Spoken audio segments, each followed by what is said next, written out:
Are you having a hard time figuring out what to get Dad for Father's Day? You should check out Row 1 Brand's Vintage Pictorum Gallery. They have America's best sports art. With over 7,200 historic sports prints, you're assured to find something unique for Dad this Father's Day. Instead of a boring old tie, get him a historic baseball photo taken by Henry High Sandham at the historic Polo Grounds Stadium in New York City during the 1894 Temple Cup. Or, if he's an NFL buff, check out the 1963 vintage NFL poster. These are so good looking that you'll be amazed how they turn out. Shop now at sportshistorynetwork.com/row1 and save 15% off your order.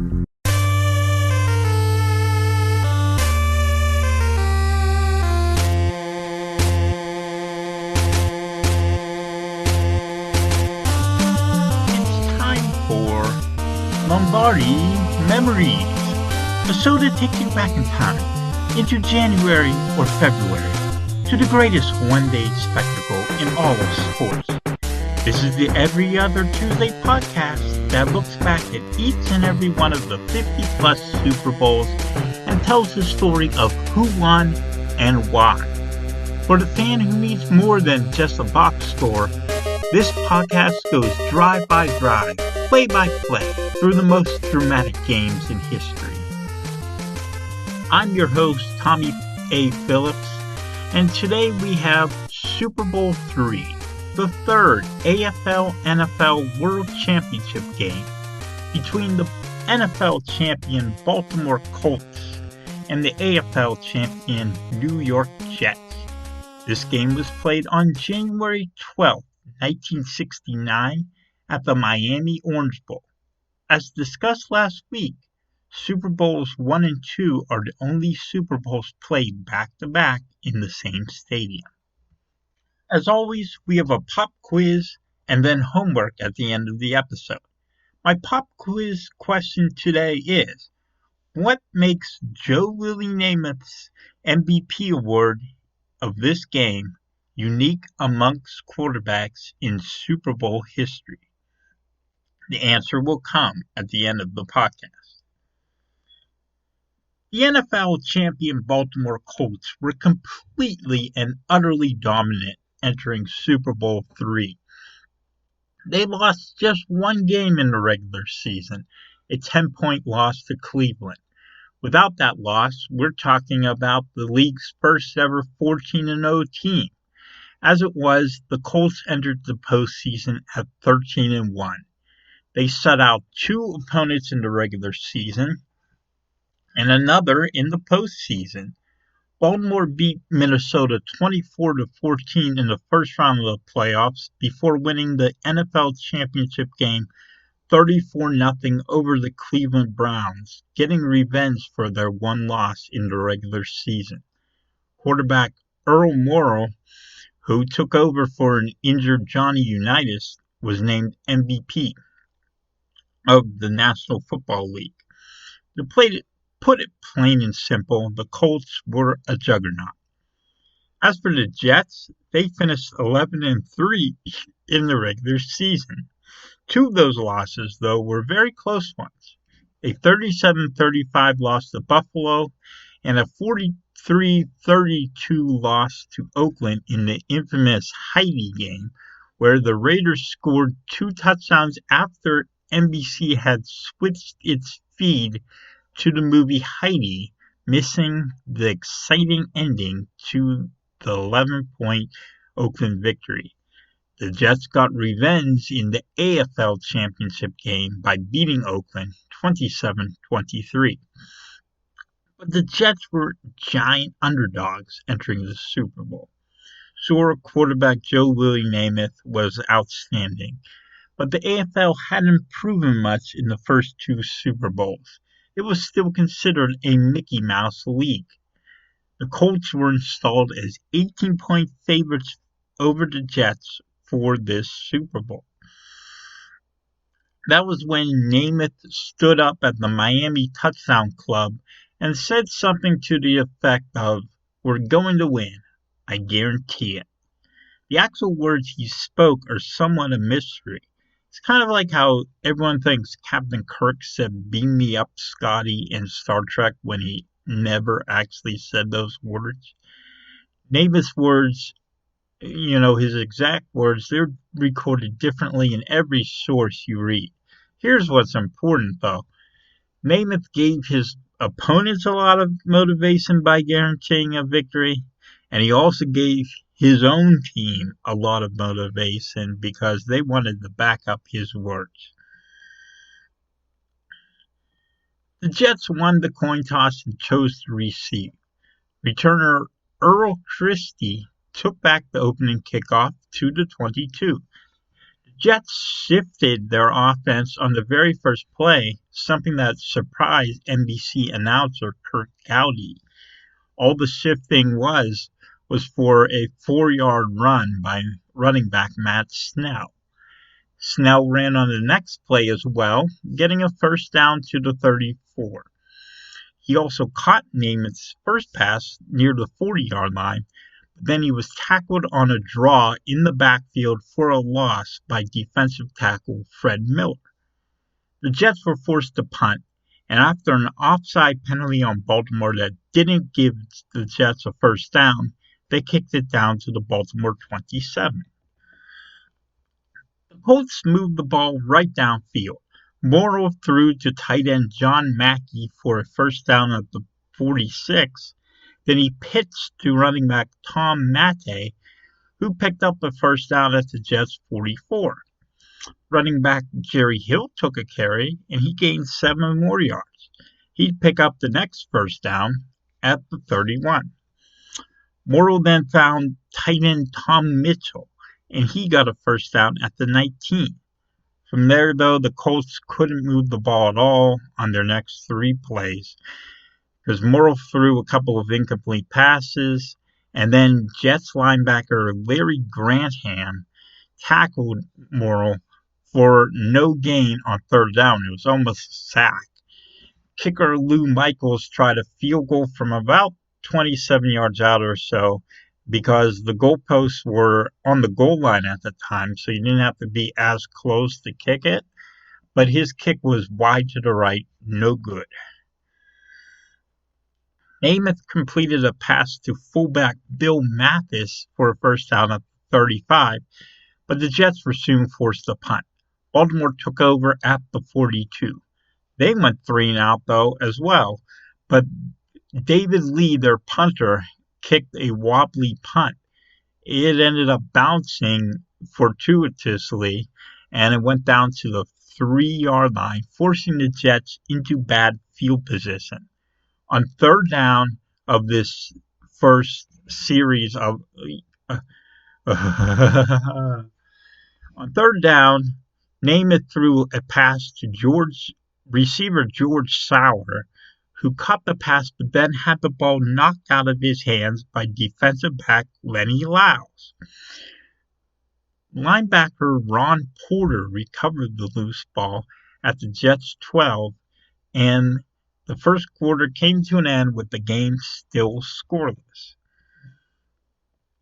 To start out the second quarter, Mate took a pitch and got down to the 5. Morrill then went to the end zone trying to score a touchdown, but he had the pass tipped by his receiver Mitchell and intercepted by defensive back Randy Beverly. He got a touchback, and the Jets started at their own 20. Snell ran it 3 times to start out the next drive, and he got a first down at the 33. He then took a 4th run on a draw and picked up another first down at the 46. Namath dumped it off for Mathis, and he got past midfield to the 48. Namath then hit Sauer on back-to-back plays, getting 2 first downs, moving the ball to the 23-yard line. He then threw to Snell for a first down at the 9. Snell ran it twice from there, and he scored off the left side on a run from the 4-yard line, and his 4-yard touchdown gave the Jets a 7-0 lead with kicker Jim Turner kicking the extra point. Kicking woes would plagued both teams, though, on their next drives. Morrill threw to Mate, and he slipped the tackle and got a huge gain to the Jets' 42-yard line. He'd run it for another 5 yards, but then the drive came to an end on an incomplete pass. Michaels tried a 46-yard field goal from there, but he missed wide to the right. But the Jets would do the same thing. Namath got the Jets downfield with a pass to Sauer for a first down at the Baltimore 44. Snell ran it twice from there, and he got a first down at the 32. But then Namath threw a couple of incomplete passes, and he got sacked on third down by linebacker Don Shinnick. So kicker Jim Turner came back on, tried a 41-yard field goal, and he missed it as well, wide to the left. The Colts began their next drive with a 6-yard pass to receiver Willie Richardson. Mate then ripped off a long run, cutting back and bursting through a hole. He ended up going 58 yards all the way down to the Jets' 16-yard line. And if it wasn't for defensive back Bill Baird, he would have scored a touchdown. But Bill Baird made the tackle, saved the touchdown. And it turned out to be a huge tackle because 2 plays later, Morrill threw an interception to defensive back Johnny Sample at the 1-yard line. Baltimore forced a New York punt, and the Colts got the ball back at the Jets' 42 with 45 seconds left in the half. So Morrill threw a short pass to Hill, and then the Colts called timeout with 25 seconds left. Here came the biggest play of the game. So here's what happened. Morrill handed off to Mate. Mate ran the ball to the right side, and then he lateraled it all the way back across the field to Morrill. So now Morrill has the ball and is trying to throw it downfield, and receiver Jimmy Orr breaks wide open. So if Morrill sees him, it's an easy touchdown. But Morrill didn't see him. Instead, he threw a pass in the coverage, and it got picked off by defensive back Jim Hudson. So the Colts went to halftime trailing 7-0 when they should have been tied at 7. On the first play of the second half, Jets linebacker Ralph Baker forced the fumble from Mate, and Baker recovered Mate's fumble. The Jets then moved deep into Baltimore territory, with Snell rushing for a first down at the 11. Then things started going bad for the Jets offense. Running back Emerson Boozer lost 6 yards on a run, tackled by defensive back Lenny Lyles. Then Namath got sacked by defensive end Bubba Smith. On third down, Namath nearly threw a pick six. Jerry Logan, a defensive back, he should have had the interception and maybe a touchdown, but he couldn't haul it in. So the Jets settled for a 32-yard field goal from Turner, and that made it 10-0. The Colts then went 3 and out, and the Jets got the ball back at their own 32. Namath threw to Sauer for a first down at the 47, and then he fired a third down pass to tight end Pete Lammons for a first down at the Baltimore 38. He'd then go to Snell for another first down at the 25. That set up a 30-yard field goal by Turner, and the Jets took a 13-0 lead. Now Baltimore head coach Don Shula put Johnny Unitas into the game because Morrill had been so ineffective. Johnny Unitas came in trying to save the day, but on his first drive, the Colts went 3 and out. Jets got the ball back after a punt at their own 38. Namath hit Sauer for a first down on a third down play, getting to the midfield stripe. He then aired it out, and Sauer hauled it in for a first down at the 9 on a long pass. The Jets couldn't punch it into the end zone, but they got a 9-yard field goal from Turner. Yeah, 9 yards on a field goal. That's not even possible today. And it was just as good because it made it a 16-0 lead. And we'll get to why that was so significant in a moment. We go into that was early in the fourth quarter. So now Unitas is in at quarterback, and Mate ran a sweep. He got a first down of 38, which was the first down for the Colts in the second half. Unitas then threw to Richardson for another 6 yards, and Mate ran for a first down to the Jets' 37-yard line. Hill then took the ball further all the way to the Jets' 26 for another first down.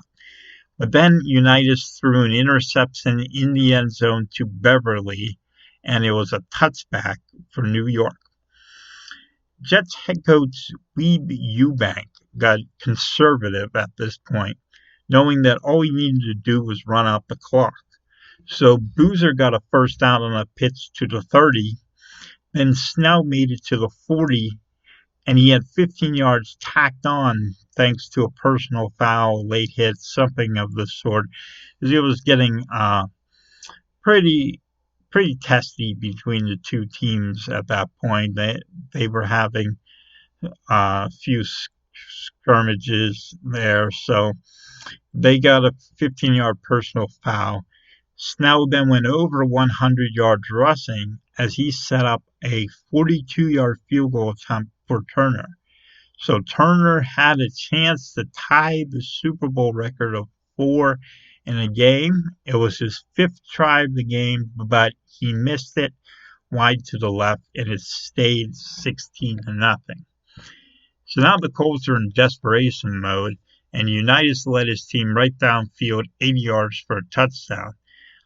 This is the one portion of the game that has been lost to posterity. The recording of this, if you watch the official NFL broadcast of this game, they've lost this drive, and you can't find it anywhere. So, but the Colts did move the ball down 80 yards, and the Colts got it down inside the 2-yard line, but it took them 3 runs to get it into the end zone. Finally, Hill scored on a 1-yard touchdown, but now there's only 3:19 left in the game. And now the special Super Bowl rules came into play. Baltimore must have wished they played in the AFL at the time, because the AFL allowed 2-point conversions. And obviously, if you're down 16-0, you score a touchdown, and now you're going to go for 2. But the 2-point option was not in effect for the Super Bowl. So the Colts couldn't go for 2 to make it 16-8.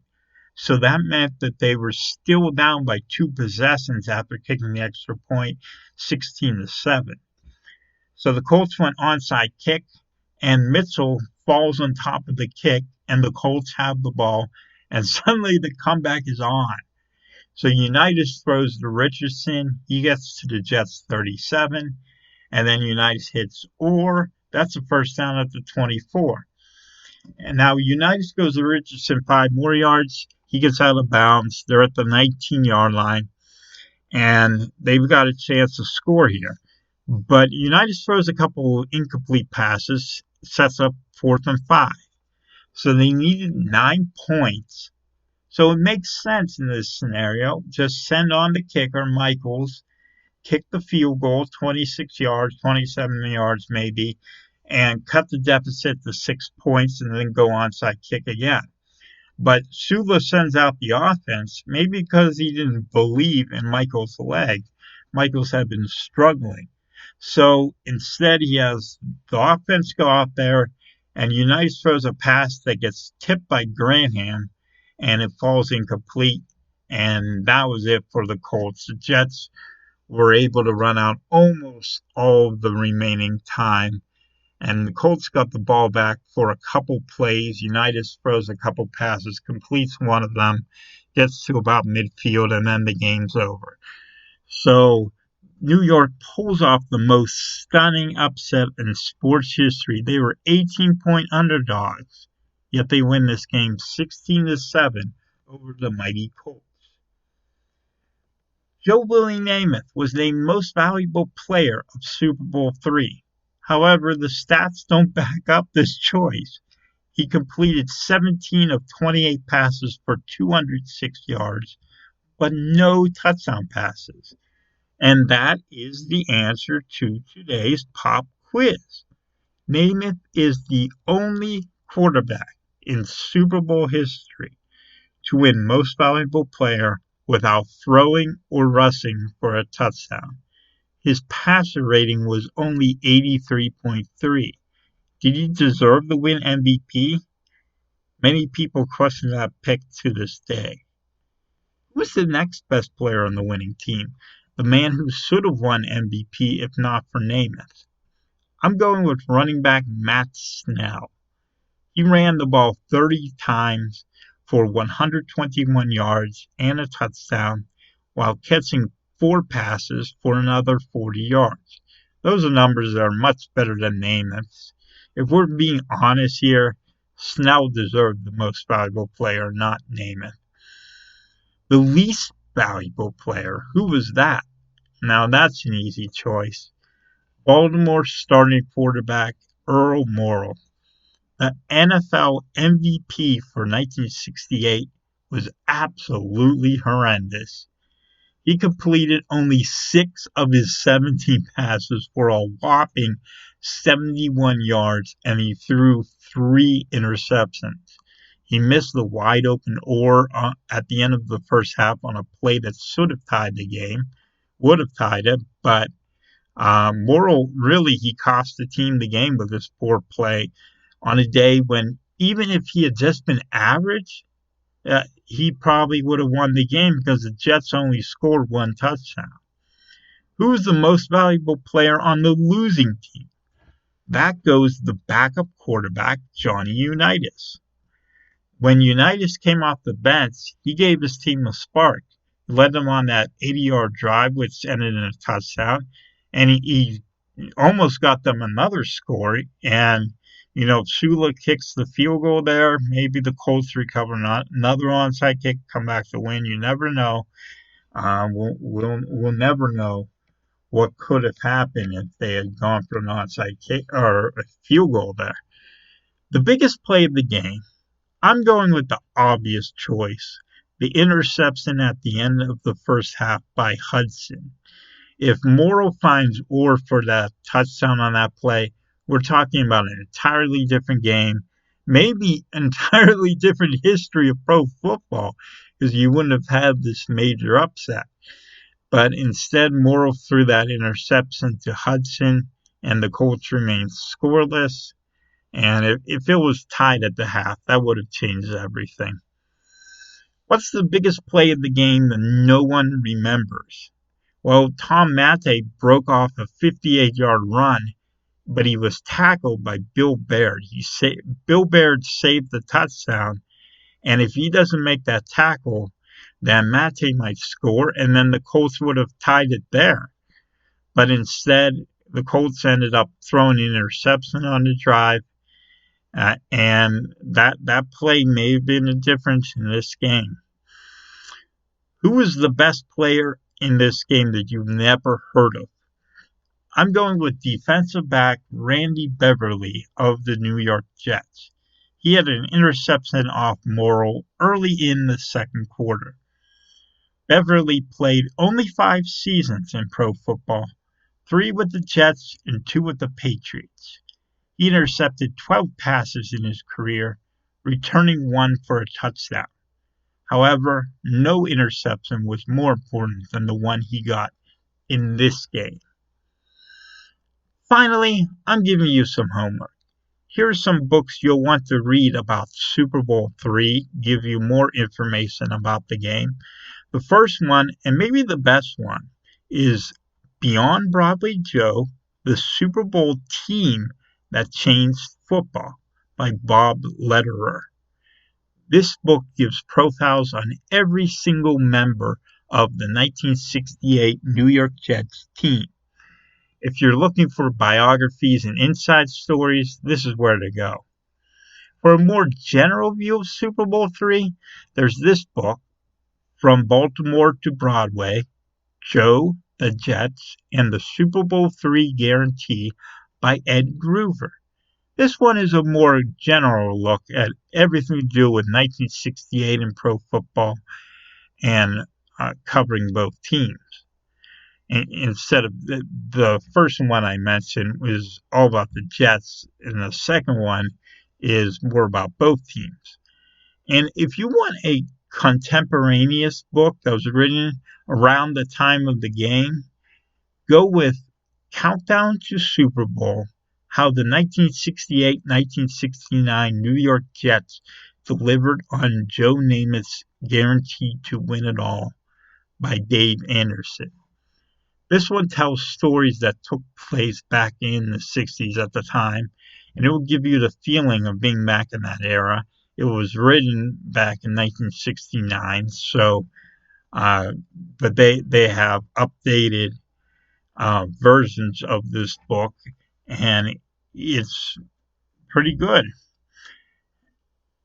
And in 2 weeks, we will have the final game of the NFL versus AFL era between another huge underdog, the AFL champion Kansas City Chiefs, and a big favorite, the NFL champion Minnesota Vikings. The Chiefs were looking for respect and redemption after having lost the first Super Bowl. The Vikings are trying to win their first world championship. But until then, 2 weeks from now on a Tuesday, this is Tommy A. Phillips signing off for Lombardi Memories.